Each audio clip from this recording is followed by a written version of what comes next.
সবার কাছে কালো নাকি অশুভ, কিন্তু এই নিষ্পাপ বাচ্চাটাকে দেখে মনে হচ্ছে এ অশুভ হতে পারে। গুড ইভিনিং, বেরিয়ে পড়েছি আমরা। আমারও সেজে গুজে যেতে হলে কোথাও একটা সেজে গুজে যেতে হবে। জামা কাপড়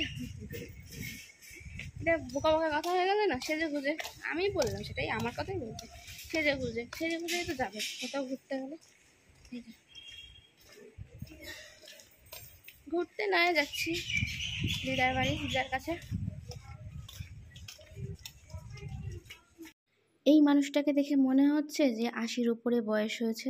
এখনো দেখো কত মনোবল, এখনো তার নিজে পরাধীনতা নেই, কিন্তু নিজে অনেক স্বাধীন, নিজের পয়সায় নিজের আয়ে সে চলে।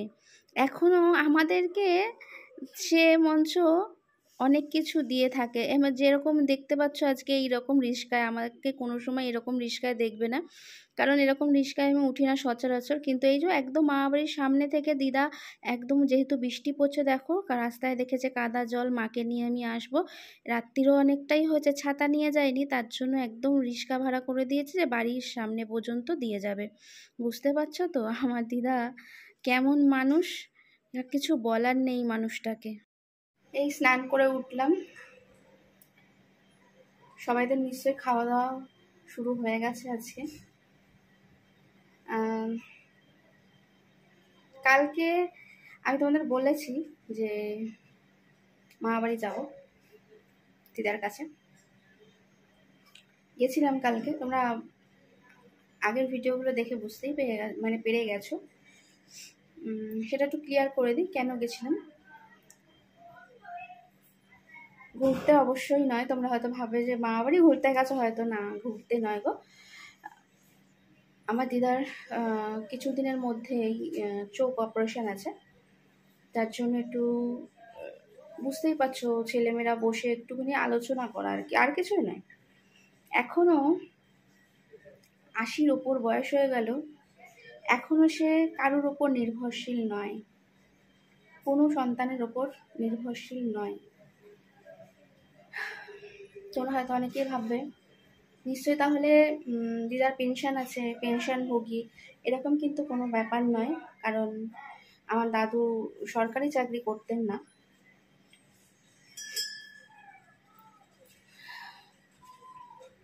কি বলবো, আর কিছু বলার নেই।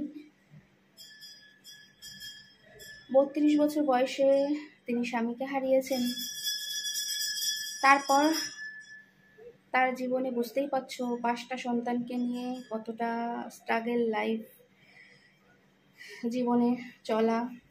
হ্যাঁ, হয়তো সাইডে আমার আরেক দাদু ছিলেন, কিন্তু তাহলেও যার লড়াইটা তাকেই লড়তে হয়। মাথার উপর স্বামী না থাকলে একটা মেয়ের কিছু থাকে না। মা বাবা কারোরই সাপোর্ট কিছু ছিল না, মা বাবা তখন ছিলেনও না।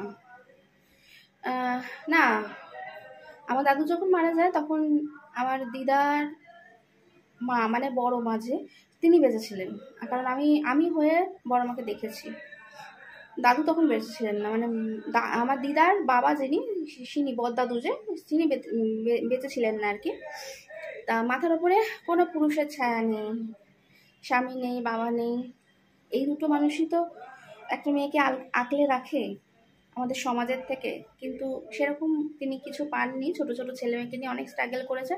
এখনো বললাম তো, আমরা কালকে এসেছি যে বাড়ি থেকে, মামাবাড়ি থেকে বাড়ি অব্দি আসার জন্য যে গাড়ি ভাড়াটা, সেটাও পর্যন্ত উনি দিয়ে দিয়েছে।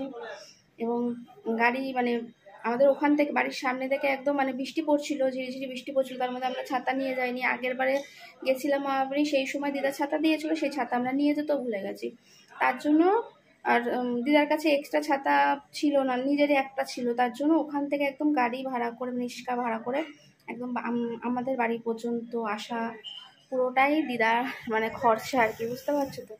তাহলে উনি এখনো 80-র ওপরে বয়সেও বললাম কারোর ওপর নির্ভরশীল নয়, কিন্তু তাও এইসব ক্ষেত্রে অপারেশন টপারেশন এগুলো তো একা কিছু হয় না, তখন একটু পাশে তো সবাইকে যেতেই হয়। আর সন্তান যখন আছে, ছেলেমেয়েরা যখন আছে, সেটাই বলতে আমরা একটু গেছিলাম। তা আলোচনা হলো, সবই ঠিকঠাক হলো। সামনে কিছুদিনের মধ্যে তোমরা এটাই প্রে করো, এইটুকুনি বলবো যে অনেকটাই তো বয়স হয়েছে, বুঝতেই পারছো। একটা চোখ ওনার অপারেশন করা, আর একটা চোখে ওনার স্ট্রোক আছে, মানে সেই চোখটা উনি খুব ভালো দেখতে পায় না। সেইভাবে কিন্তু এখনও উনি নিজের হাতে পায়ে সব কিছু চলে যাচ্ছে, বাজার দোকান করা থেকে শুরু করে সব কিছু একা। তো সেই মানুষটা যাতে সুস্থ হয়ে আমরা মানে সুস্থ করে তাকে বাড়ি আনতে পারি, সেটাই তোমরা প্রে করো। জানি চোখ অপারেশন কোনো একটা বিশাল ব্যাপার নয়, কিন্তু বয়সটা তো ভ্যারি করে না। একটা অল্প বয়সের মানুষ ইমিউনিটি পাওয়ার যার যেরকম হয়, 80-র উপরে বয়স, তার ইমিউনিটি পাওয়ার, তার শক্তি, তার সামলানোর ক্ষমতা তো অন্যরকম। আমি আশা করছি যেরকমভাবে উনি চলাফেরা করেন আর ওনার মনে যেরকম জোর আছে, সেই ছোট্টবেলা থেকে সারা জীবন কষ্ট করে এসছেন, তো এখনো পর্যন্ত কষ্টের দিন তার শেষ হয়নি। সেই মানুষটাকে আশা করি ভগবান কোনো কষ্ট দেবে না, এটা আমার মনের ভরসা, আমার মনের আশা। সেই মানুষটার মতন যদি একটুখানি আমি হতে পারি না, আমি নিজেকে ধন্য বলে মনে করব। হয়তো সেই দিদার নাতনি বলেই হয়তো মানসিক জোরটা আমি পাই। তোমরা ভাবো না যে আমি এই যে সমাজের সঙ্গে, নিজের প্রত্যেকটা মানুষের সঙ্গে, নিজের কাজের সঙ্গে লড়াই করার শক্তি কোথায় পাই? হয়তো বলতে পারো আমার জিনগত একটা ব্যাপার আছে। নিজের দিদা যখন এত স্ট্রাগল, এখনও তার 80 বছরের ওভারেও শেষ হয়নি, তা আমার তো সবই শুরু জীবন, আমার স্ট্রাগল এখনও করে যেতে হবে, আমি জানি। তো চলো আজকের ভিডিওটা এখানে এন্ড করে দিচ্ছি, এইটুকুনি বলার ছিল। তোমরা একটুখানি প্রে করো ভগবানের কাছে সবার জন্য। তো তোমরা অনেক কিছু, অনেক রকমের প্রার্থনা করো।